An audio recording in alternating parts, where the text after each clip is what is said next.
네, 여론으로 풀어보는 정치 이슈 폴폴 시간입니다. 오늘도 배종찬 인사이트K 연구소장 나와주셨습니다. 어서 오시죠. 안녕하십니까. 예, 소장님. 오늘 이슈 폴폴 윤석열 대통령 국정운영 평가부터 짚어보도록 하겠습니다. 지방선거에서 가장 뜨거운 지역이죠. 서울과 경기 지역은 윤 대통령의 국정운영을 어떻게 평가하는지 그 관련 여론조사 결과 저희가 가져와 봤는데 네.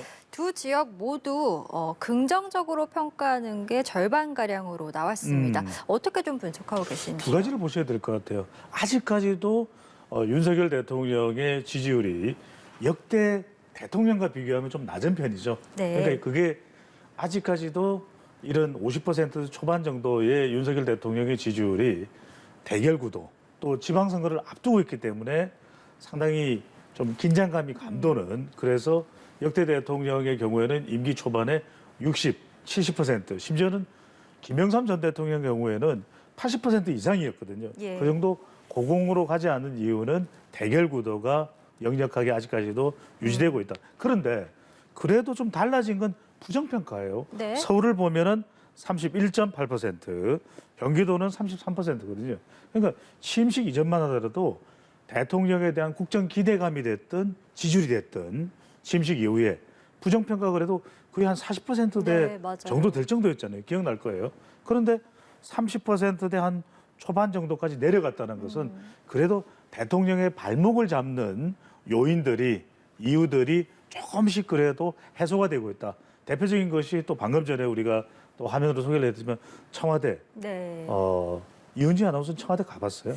저 아직 못 가봤습니다. 너무 가보고 그렇군요. 싶네요. 이게 청와대가 정말 아름다워요. 그리고 또 대통령, 역대 대통령들이 다 국정수행을 했던 역사적 공간. 네. 저는 뭐 본관은 아니더라도 여민관 그리고 영빈관까지는 이런저런 뭐 회의 참석으로 가봤는데 연풍문. 네. 그러면 상당히 정말 그런 채취를 느낄 수가 있어요. 어. 근데 국민들이 그걸 보면서 좀 집무실 이전 논란이 바이든 대통령이 방문하면서 또 용산도 공개가 되면서 좀 해소됐겠죠. 그런 부분들이. 그리고 인사 논란 관련된 부분도 이제 오늘 여성 3명을 장관 또는 그쵸. 차관급으로 임명한 건 포함이 안 됐다 하더라도 지난주에는 또 한덕수 총리가 인준되지 않았어요? 그쵸. 그러니까 그런 국정부 것들도 좀 인준이겠죠. 그렇죠. 반영이 되면서 또 정호영 복지부 장관 후보자는 논란과 의혹이 있었는데 또 사퇴도 했고 그런 게 반영되면서 긍정은 여전히 지방선거 앞두고 있기 때문에 역대 대통령만큼은 아니다.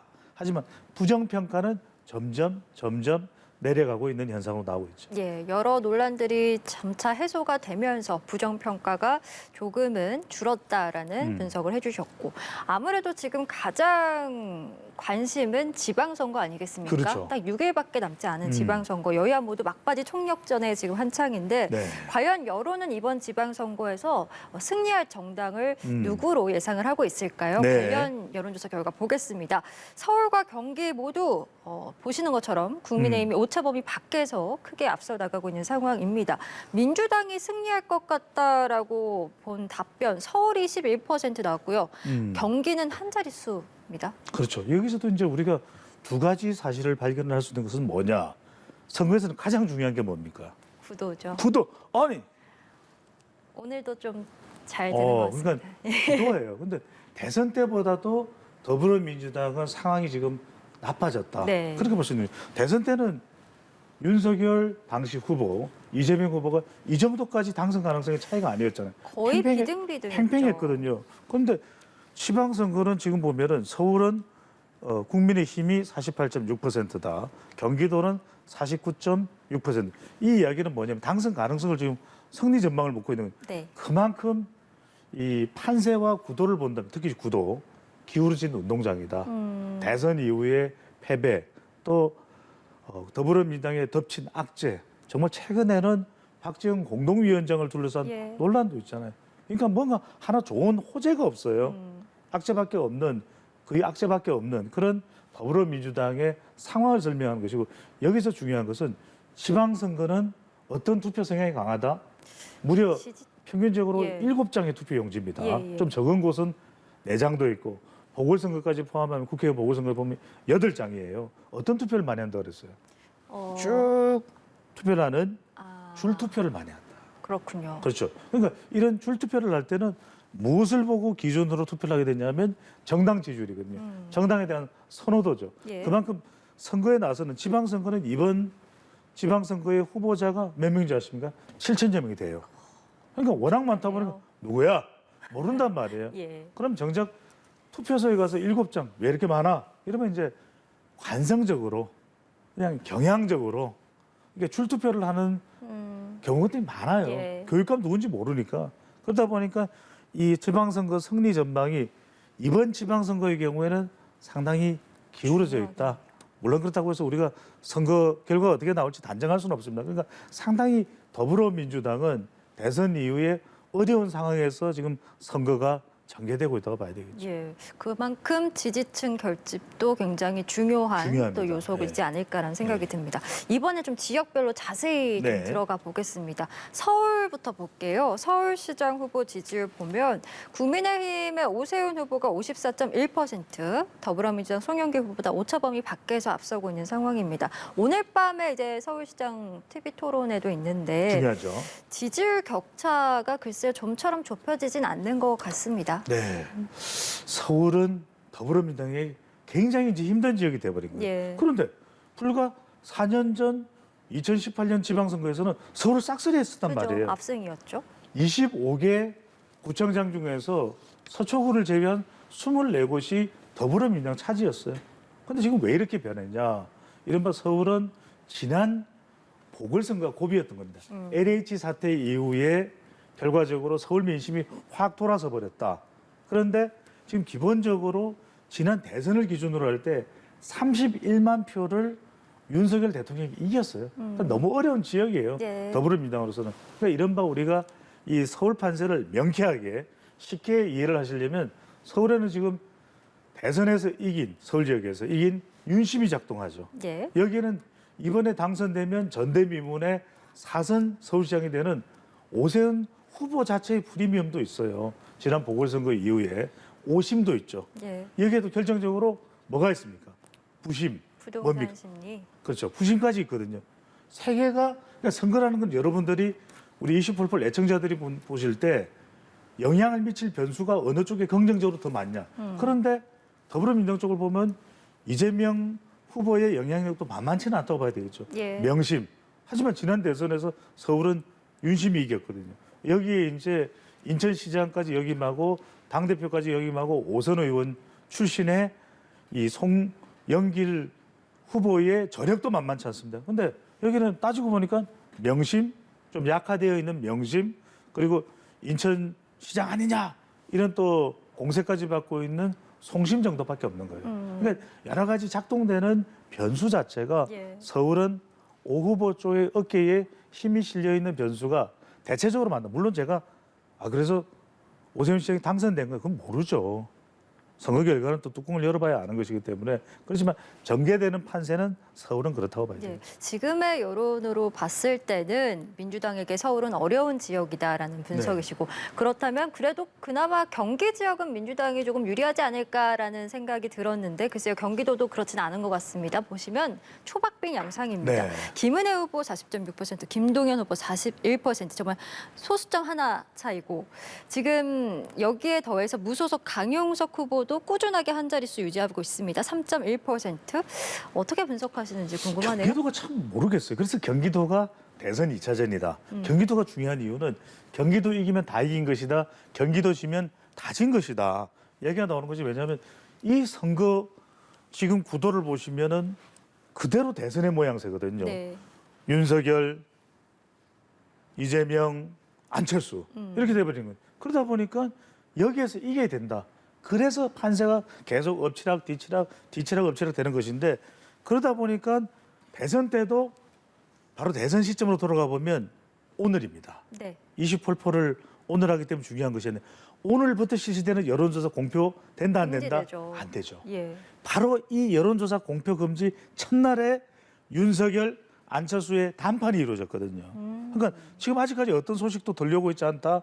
그 이야기는 강용석 후보가 완주할 가능성이 높다. 그러니까 이른바 경기도가 양김의 대결이냐, 김은혜, 김동연 또는 윤명 대첩이냐, 윤석열, 이재명. 그게 아니라 이제는 세모, 네모 아니라 가로, 세로 변수가 되고요. 그러면 단일화 가능성은 거의 없다라고 보시는 거네요. 오늘 단일화를 오늘까지 거치 표명이 없으면 단일화가 아니라 정치 단판이 됐든 예. 지금 보시면은 김은혜 우리 그래프를 한 번 더 크게 보여주시면 김은혜 40.6에다가 3.1 강용석 후보를 더해버리면 얼마입니까? 43.7. 7이죠. 그러면 김동연 후보가 41. 그러니까 이게 강용석 후보를 무시할 수가 없는 거예요. 물론 그러네요. 선거 여론조사대로 그렇게 선거 결과가 득표가 되는 건 아니지만 그만큼 이제 경기도의 판세가 오늘 강용석 후보가 어떤 거취 표명이 나오느냐 아니면 완주하느냐에 따라서 영향을 받을 수밖에 없다. 왜? 내일부터는 사전투표잖아요. 그러니까요. 네. 그 말씀 드리려고 했습니다. 투표율이 어느 지역보다도 중요한 지역일 텐데 특히나 사전 투표율이 지금 또 최대 관심이거든요. 네. 그동안 뭐 사전 투표율이 높다 하면 뭐 대체로 진보 진영에 유리하다라는 뭐 그런 설도 있었는데 재보궐 선거에서 그 공식이 깨지면서 지금 뭐 여야 할 것 없이 사전 투표율을 높이는데 지금 총력을 다하는 것 같습니다. 그럴 수밖에 없죠. 왜 그러냐면 이게 기선제압의 의미도 있는 것이고 대체로 이제 사전투표는 내일 또 모레 토요일까지 예. 우리 애청자분들도 투표합시다. 투표 예. 많이 해주시면 좋을 것 같은데 그런 이유가 대선만큼의 투표율이 안 나와요. 예. 대선 때 이번 대선의 투표율이 77.1%였죠. 그러면 이 지방선거는 한 60%대 안팎입니다. 예. 어느 방송을 갔더니 저보고 60% 안팎이라는 건 전문가가 아니다. 정확하게 몇 퍼센트? 정확하게 몇 예. 퍼센트라고 생각하시는 거예요? 이윤주 아나운서는 몇 퍼센트 될까요? 저 한 65% 하겠습니다. 정확하게. 정확하게 65%. 65%. 저는 62.29%. 결과를 좀 봐야겠네요. 예. 저는 그래서 여기에서 지지층들이 결집하는 것이 중요하거든요. 예. 그러다 보니까 정작 굉장히 경합 지역, 정말 관심이 뜨거운 지역이 인천, 계양을 예. 국회의원 보궐선거도 있고 그쵸. 인천도 있고 경기도도 있거든요. 과연 이런 곳에 사전투표율이 얼마나 높으냐 여기에 따라서 판세가 더 요동칠 수도 있는 겁니다. 그러니까 사전투표율이 높다는 것은 결과가 어떻게 될까? 예상하고 선거 여론조사하고 다를 수도 있겠는데 이렇게도 볼 수 있는 곳이 사전투표율이 높아요. 역대 이 선거를 쭉 우리가 분석을 해보면 네. 그렇다면 내일 금요일입니다. 모레 토요일 실시되는 사전투표가 중요한데 특히 왜 그러냐? 민주당은 전통적인 지지층이 40대거든요. 예. 결국 또 국민의힘은 보수 성향이 강한 60대 이상이 사전투표도 그렇고 본선거에도 투표를 한단 말이거든요. 그렇다면 40대 특히 이제 민주당 지지층들이 좀 사전투표에 투표를 많이 한다고 본다면 사전투표가 얼마나 되느냐. 그래서 적어도 한 20% 가지고는 이건 뭐 지각 변동이 안 일어나요. 25% 이것도 쉽지 않을 거예요. 적어도 30%에 가까운 정도의 사전투표율이 나온다면 예. 실제 본선거일까지 포함하면 이윤지 아나운서의 예측대로 한 65% 이상도 나올 수가 있거든요.